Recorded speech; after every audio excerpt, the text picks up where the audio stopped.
Well, does it? Do rate cuts help fuel this rally? Yeah, the way we look at rates is to take the Fed funds minus the forward, not the trailing, but the forward core PCE inflation. And on that basis, the Fed could cut 2 more times to 3%, 3.1, which is in the futures.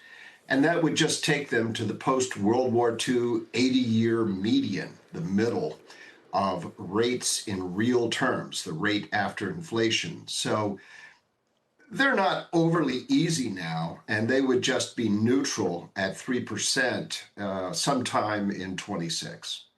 Your prediction for next year, it sounds like, regardless of rate cuts or not, you run between 6,500 on the S&P 500 to 7,500.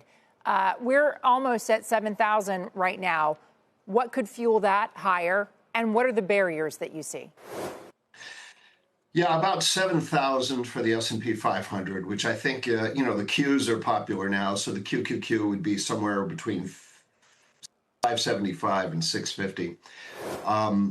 But what we'd be looking at is a range-bound market. Typically, when price-earnings ratios rise, you almost always have a really positive market. But when you have sort of normal PE compression, the PE ratio comes down even as the earnings grow, the odds of an outcome being all over the board go up a lot.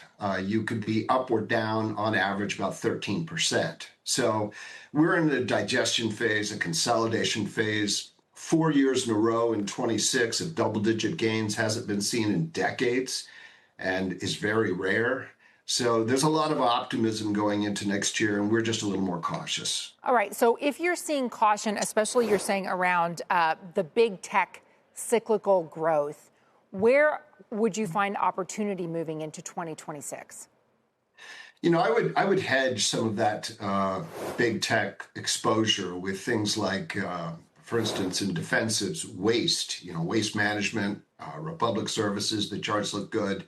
In food, beverage, and tobacco, Philip Morris looks good.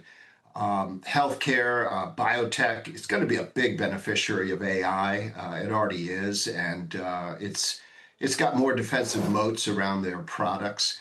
Electricity infrastructure, we're going to have to do what's called T&D, transmission, distribution, and hooking up capacity that was built particularly in alternatives that's just not on the grid. And if you want growth, software looks better than some of the other internet names.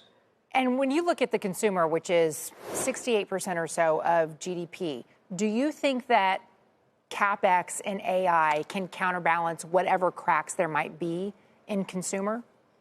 Yeah, it's a great question. I mean, if you look at 2025, where we were wrong after April and what really saved the economy was two things. One, the capital spending on AI was very, very high, sort of saved things.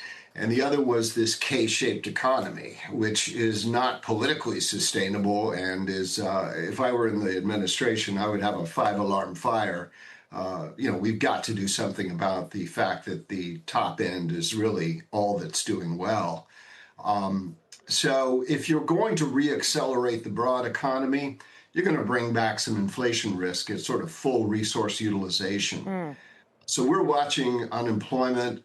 It could go up, which would be a sign that you might be backsliding into a broader kind of recession, or it could go down, which means that you're looking at risk of inflation, and you would see that in the bonds and in the Fed's posture.